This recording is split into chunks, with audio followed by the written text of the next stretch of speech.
বিসমিল্লাহির রহমানির রহিম। প্রিয় শিক্ষার্থীরা, আসসালামু আলাইকুম। আমরা বাংলা দ্বিতীয় পত্রের এর আগের ক্লাসে সমাস নিয়ে আলোচনা করেছিলাম। সেখানে আমরা সমাস সংশ্লিষ্ট 7টি বিষয় নিয়ে আলোচনা করেছি।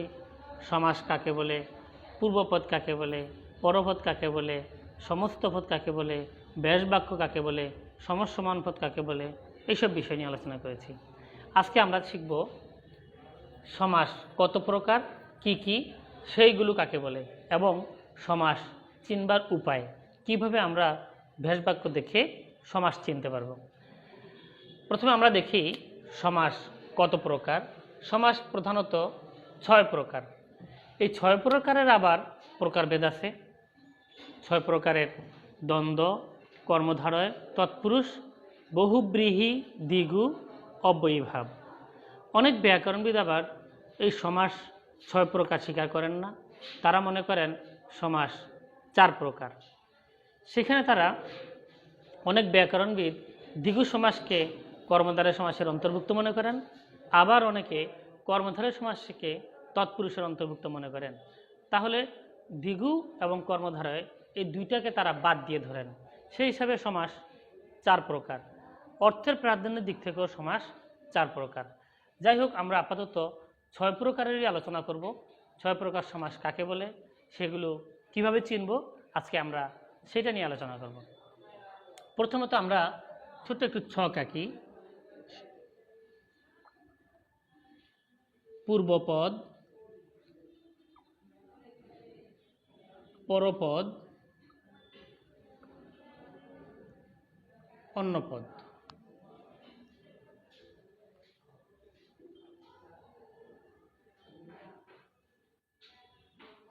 এখন 1 নম্বরে আসে দ্বন্দ্ব সমাস। সবচেয়ে সহজ এবং সহজে চেনা যায় এরকম সমাসের নাম দ্বন্দ্ব সমাস, দ্বিগু সমাস। দ্বন্দ্ব সমাসে আমরা দেখব যে সমাসে পূর্বপদ এবং পরপদ উভয় পদের অর্থই সমানভাবে প্রাধান্য পায়। আমরা খাতায় এগুলো সংজ্ঞাটা সুন্দর করে নিজের মতো করে সাজিয়ে লিখে রাখবো। দ্বন্দ্ব সমাস কাকে বলে, এই ছকটা দেখেই আমরা সহজে চিনতে পারবো যে সমাসে পূর্বপদ এবং পরপদ উভয় পদের অর্থই সমানভাবে প্রাধান্য পায়, গুরুত্ব পায়, তাকে দ্বন্দ্ব সমাস বলে। দ্বন্দ্ব সমাসের পরে আমরা আসি বহুব্রীহি সমাস। বহুব্রীহি সমাসে পূর্বপদ পরপদ কোনোটার অর্থ না বুঝিয়ে অন্য পদের অর্থ প্রাধান্য পায়।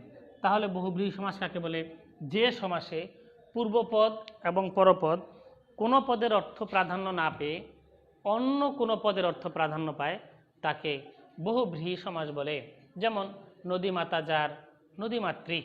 এখানে নদীও বোঝা না, মাতাকেও বোঝা না, পূর্বপদ পরপদ কোনোটা না বুঝিয়ে বাংলাদেশকে বোঝায়।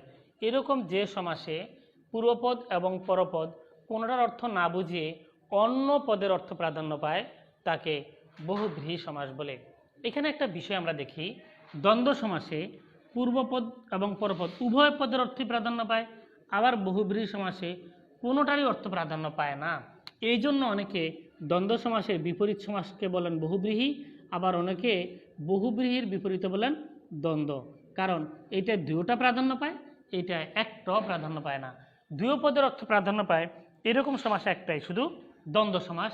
এবং অন্য পদের অর্থ প্রাধান্য পায় এই ধরনের সমাসও কিন্তু একটাই, শুধু বহুব্রীহি। এবার আসি আমরা অব্যয়ীভাব।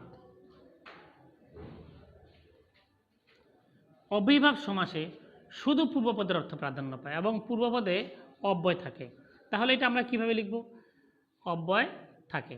যে সমাসে পূর্বপদে অব্যয় থাকে এবং পূর্বপদের অর্থই প্রাধান্য পায়, শুধু পূর্বপদের অর্থ প্রাধান্য পায়, এরকম সমাস শুধু একটাই, অব্যয়ীভাব সমাস। তাহলে উভয় পদের অর্থ প্রাধান্য পায় এরকম সমাস একটা দ্বন্দ্ব সমাস, অন্য পদের অর্থ প্রাধান্য পায় এই ধরনের সমাসে একটা বহুব্রীহি সমাস, শুধু পূর্বপদের অর্থ প্রাধান্য পায় এই ধরনের সমাসে একটা অব্যয়ীভাব। এবার আমরা দেখি 4 নম্বর তৎপুরুষ সমাস। এগুলো আগে পরে লিখলেও কোনো সমস্যা নেই, সমাস 6টা থাকলেই হলো। তৎপুরুষ সমাস কিভাবে চিনব? পরপদের অর্থ প্রাধান্য পায়। এখন যে 3টা বাকি আছে, তৎপুরুষ, কর্মদ্বারয়, দ্বিগু, তিনটারই কিন্তু পরপদের অর্থ প্রাধান্য পায়।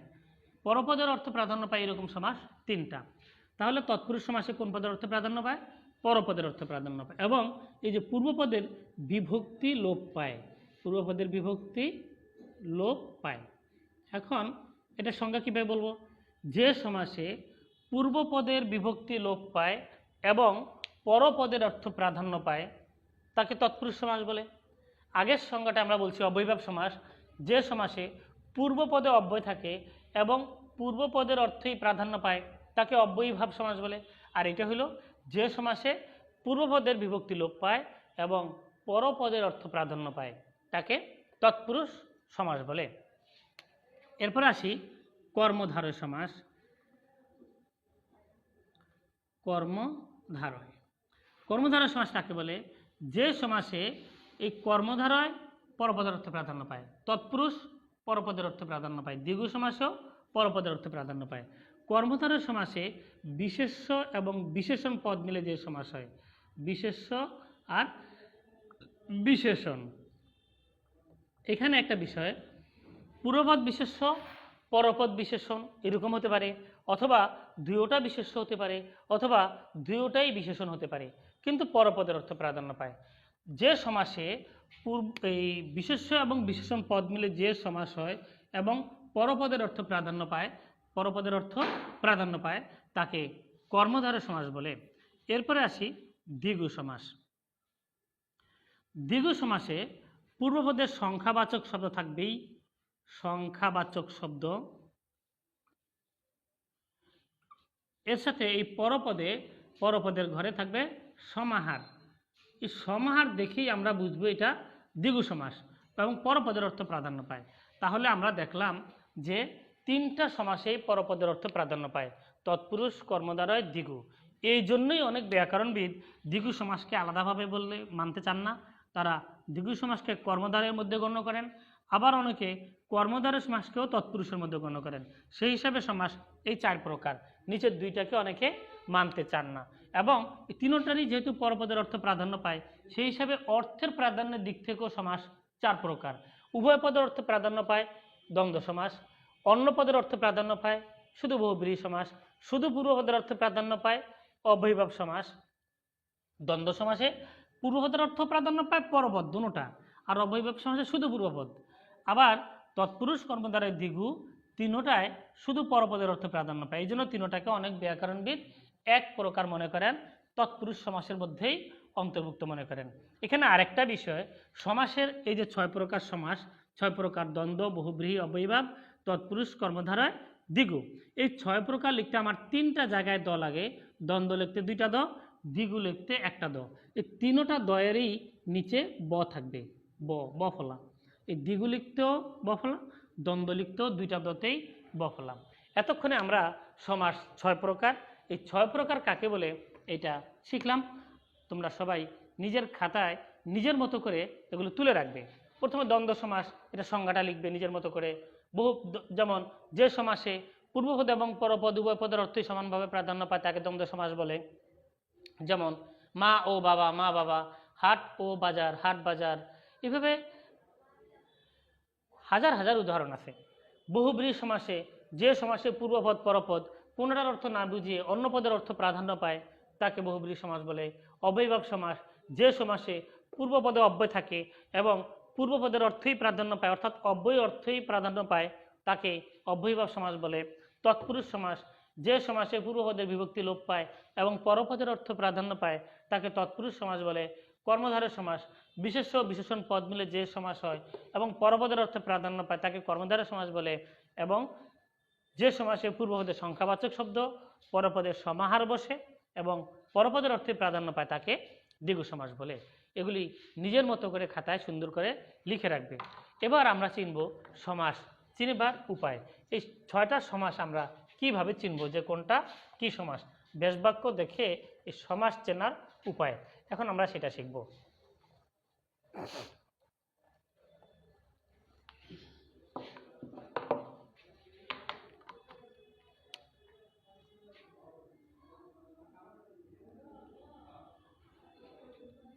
সমাস চিনিবার সহজ উপায়, কিভাবে সমাস নির্ণয় করতে হয়। এই অংশটাই আমাদের খুব ইম্পর্ট্যান্ট। আগের দুইটা অংশে আমরা যা যা শিখলাম সেগুলোর চাইতে এই অংশটা সবচেয়ে গুরুত্বপূর্ণ, কারণ ইন্টারমিডিয়েটের পরীক্ষায় এসএসসি আলিম পরীক্ষায় তোমার সমাস নির্ণয় করো এই অংশটা 4 নম্বরের প্রশ্নটায় এই প্রশ্নটা থাকে, ব্যাসবাক্য সহ সমাস নির্ণয় করো। সেখানে একটা সমস্ত পদ দেওয়া থাকে, যেমন ঘর জামাই, এই সমস্ত পদটা দেওয়া থাকবে। এই সমস্ত পদের আমাকে লিখতে হবে ব্যাসবাক্যটা কী হবে, সমাসের নামটা কী হবে। এই সমাসের নামটা আমরা নির্ণয় করতে না পারলে নাম্বারটা কাটা যাবে। এই অংশটাই আমার সবচেয়ে গুরুত্বপূর্ণ। এখন আমরা খুব সহজে শিখে ফেলবো সমাস নির্ণয়ের উপায়, সমাস কীভাবে চেনা যায়। 1 নম্বরে আমরা আসি দ্বন্দ্ব সমাস। দ্বন্দ্ব সমাস, দ্বন্দ্ব সমাস চেনার উপায় খুব সহজ। ও এবং আর, ও এবং আর, এই 3টা অব্যয় ব্যাসবাক্যের মধ্যে, এই 3টা অব্যয়ের যে কোনো একটা দেখলেই বুঝবে এটা দ্বন্দ্ব সমাস। যেমন মা ও বাবা, মা বাবা, হাত ও পা, হাত পা, আকাশ আর পাতাল, আকাশ পাতাল, তুমি আমি এবং সে, আমরা। এরকমভাবে ও এবং আর, এই 3টা অব্যয়ের যে কোনো একটা দেখলেই এটা বুঝবো দ্বন্দ্ব সমাস। দ্বন্দ্ব সমাস ছাড়া আর কোনো সমাসের মধ্যেই ব্যাসবাক্যে এই অব্যয়গুলো থাকে না। 3টা অব্যয়ের মধ্যে বেশিরভাগই থাকে ও, এই অব্যয়টাই সবচেয়ে বেশি থাকে। ও দেখলেই দ্বন্দ্ব সমাস। এরপরে আসি আমরা দ্বিগু সমাস। খুব সহজে আমরা চিনতে পারি, এগুলো আগে পরে লিখলে কোনো সমস্যা নেই, সেই জন্য আগের ক্লাসেও বলছি, একটু আগে বলছি যে সমাসের নামগুলো আগে পরে লিখলে কোনো সমস্যা নেই।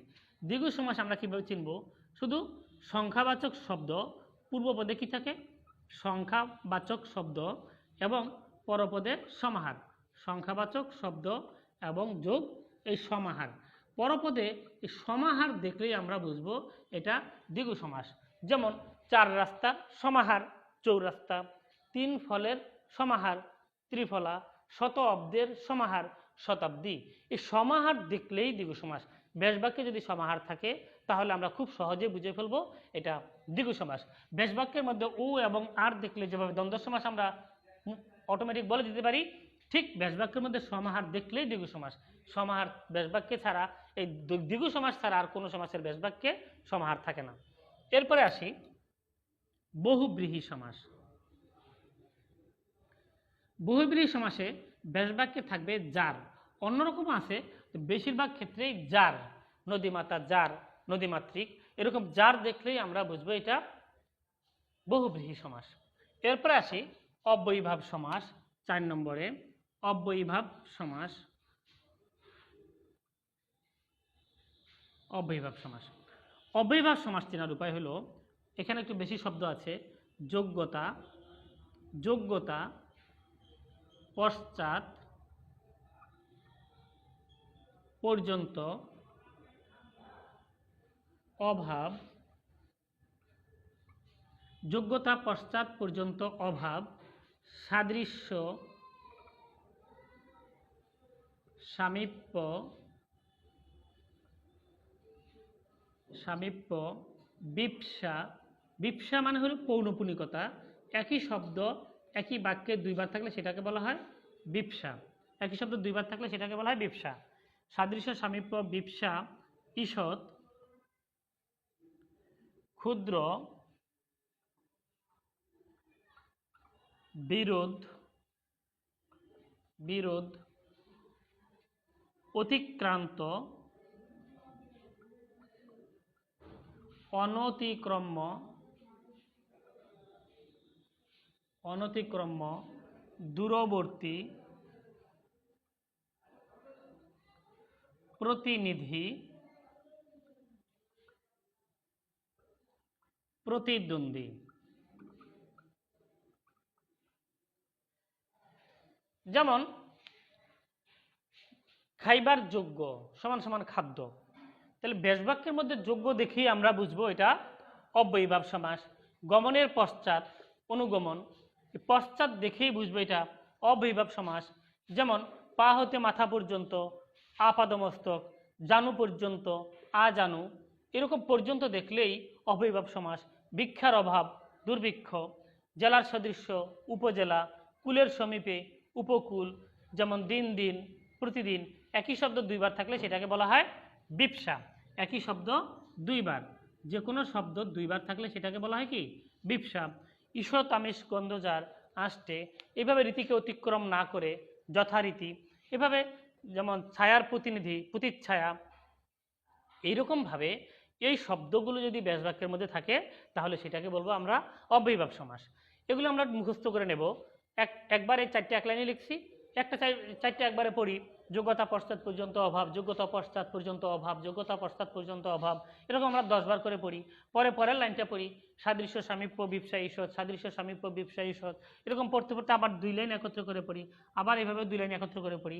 এভাবে এটা মুখস্থ করে রাখলে আমার অব্যয়ীভাব সমাস নির্ণয় করতে কোনো সমস্যা হবে না। আশা করি আমরা আজকে এই 4টা সমাস খুব সহজেই নির্ণয় করতে পারবো। তোমাদের বইতে অনেক উদাহরণ দেওয়া আছে, এবার উদাহরণগুলির সাথে একটু মিলিয়ে পড়বে, যাতে সমাসের নামটা আমাকে কখনোই মুখস্থ করতে না হয়। সমাসের নামটা যাতে আমি ব্যাস বাক্য দেখেই বলে দিতে পারি এটা কোন সমাস। আশা করি তোমাদের এবার আর সমাস নির্ণয় করতে সমস্যা হবে না। তো আজকে আমরা শিখলাম 6টা সমাস কাকে বলে। 1 নম্বরে দ্বন্দ্ব সমাস কাকে বলে, 2 নম্বরে তৎপুরুষ সমাস কাকে বলে, তৎপুরুষ বা বহুব্রীহি, যেটা আগে বলি কোনো সমস্যা নাই, বহুব্রীহি সমাস কাকে বলে। 3 নম্বরে শিখলাম তৎপুরুষ সমাস কাকে বলে বা অব্যয়ীভাব সমাস কাকে বলে।